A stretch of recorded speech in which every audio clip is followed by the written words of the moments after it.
Hello everybody, I am Gulshan Nasirova from Mingəcevir State University. Today I am explaining you 5C. Topic is how much can you learn in a month? Bir ayət nə qədər öyrənə bilərsiniz? Our grammar rule for today is modal verbs have to, don't have to, must and mustn't. Before going to the grammar rules, I want to explain our exercises. In A, we have some notices, and in B, we have set rules. What are the rules? You have to pay before you start. Başlamazdan əvvəl ödəməlisiniz. You don't have to come if you don't want to. İstəmirsinizsə, gəlməməlisiniz. You mustn't eat in here. Burada yemək yeməməlisiniz. You must turn off your mobiles before you come in. Daxil olmazdan əvvəl telefonunuzu söndürməlisiniz. You mustn't talk near here. Yaxınlıqda danışmamalısınız. You don't have to pay to see this. Bunu izləmək üçün ödəniş etməməlisiniz. Our grammar rule is on page 134. Firstly, I want to begin with have to.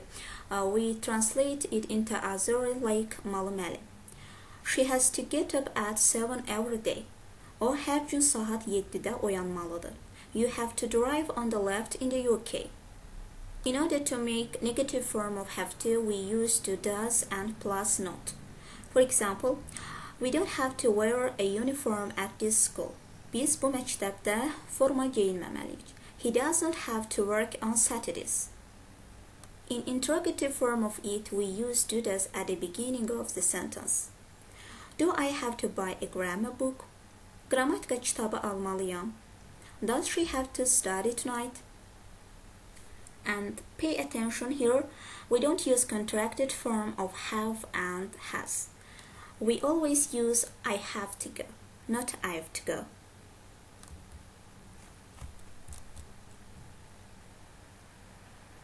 And then must, we also translate it into Azuri like Malumeli. You must do your homework tonight. Sən bu axşam tapşırıqlarını etməlisən.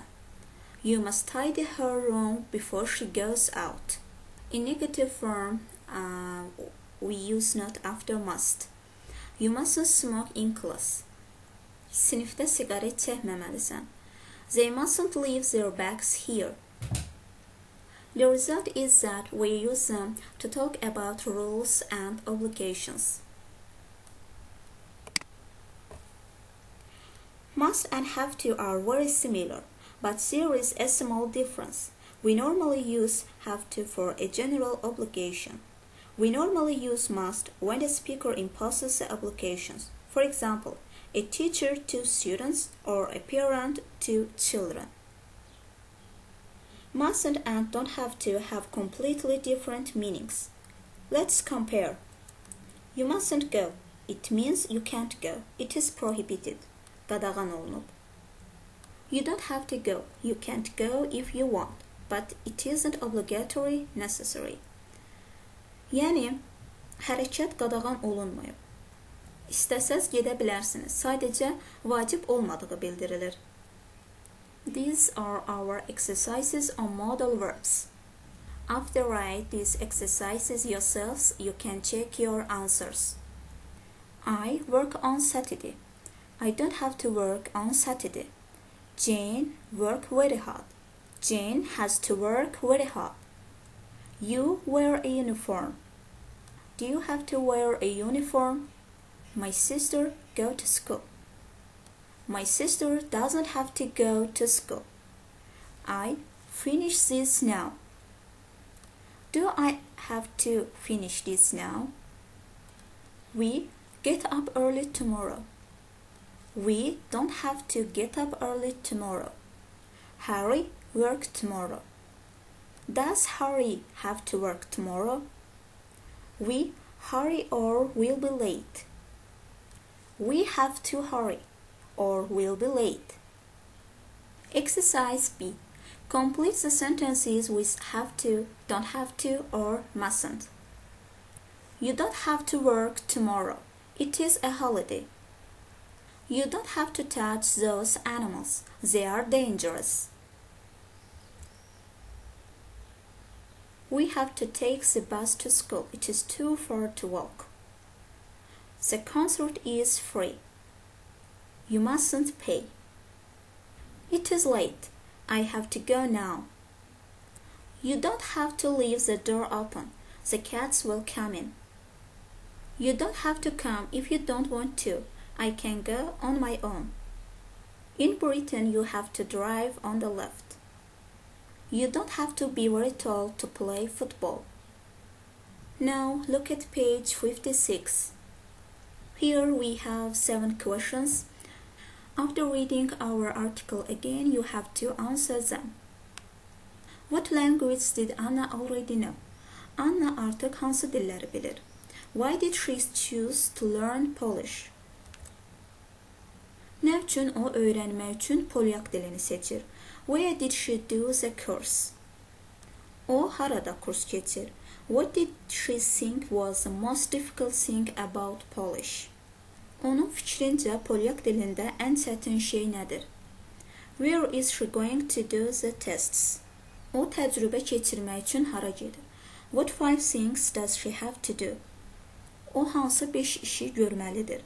What are the rules? Qaydalar nələrdir? Our article is here. How much can you learn in a month? Bir aya nə qədər öyrənə bilərsiniz? I work for a magazine which was doing an article about British language learners. Mən ingilis dilini öyrənənlər haqqında məqalə hazırlayan bir jurnal üçün işləyirəm.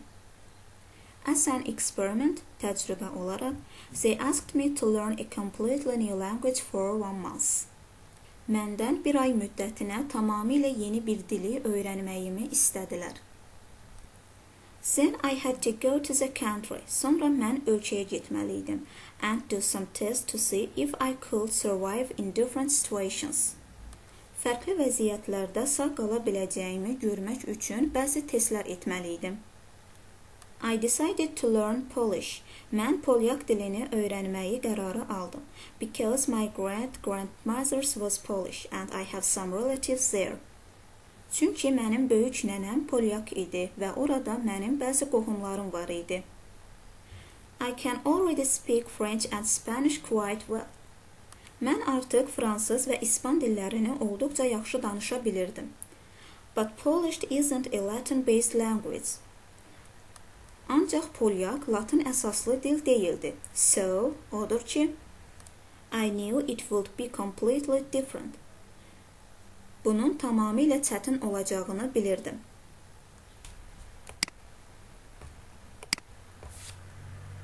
I did a 1-month intensive course at a language school in Birmingham. Mən Birminghamda dil məktəbində 1 aylıq intensiv kurs keçdim. I thought I was good at language before I started learning Polish. Mən polyak dilini öyrənməyə başlamazdan əvvəl dillərdə yaxşı olduğumu düşünürdüm. But now I'm not sure. Ancaq indi əmin deyiləm. I found it incredibly difficult. Mən bunu inanılmaz dərəcədə çətin gördüm. The grammar was really complicated. Qrammatika həqiqətən mürəkkəbdir. And the words are not like any other language I know. Və sözlər mənim bildiyim heç bir başqa dilə bənzəmir. So, it was very hard to remember them. Odur ki, onları xatırlamaq çox çətindir. For example, məsələn, I thought football was more or less an international word. Düşünürdüm ki, futbol az-çox beynəlxalq sözdür. But in Polish, it's piłka nożna. Ancaq polyak dilində bu piłka nożnadır. And the pronunciation is unbelievable. Və tələffüz inanılmazdır. Every word is full of things where you don't expect them. Like yesterday, which means you go. Hər söz get mənasını ifadə edən yesterday ifadəsindəki kimi gözləmədiyin qədər z hərfləri ilə doludur. My course finished yesterday. Mənim kursum dünən bitdi. And I am going to Krakow for the weekend to do my tests. Və mən həftə sonu təcrübələrimi etmək üçün Krakova gedirəm. A local guide called Kasia is coming with me. Kasia adlı yerli bələdçi mənimlə gəlir. and is going to give me a mark out of 10.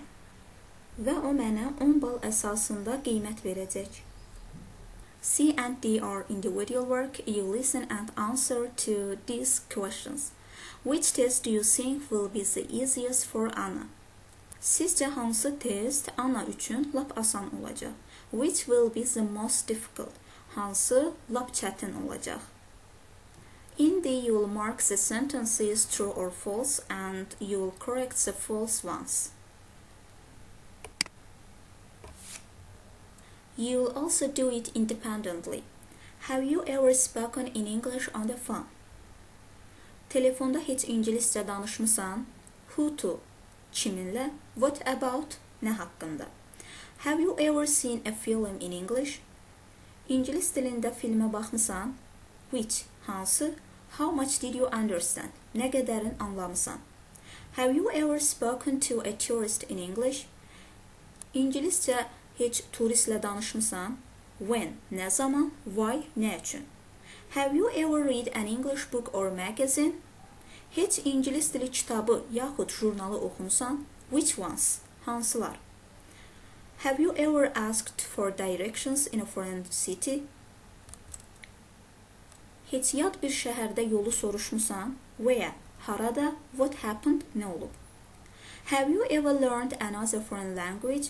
Başqa bir xarici dil öyrənmisən heç? How well can you speak it? Nə qədər yaxşı danışa bilirsən?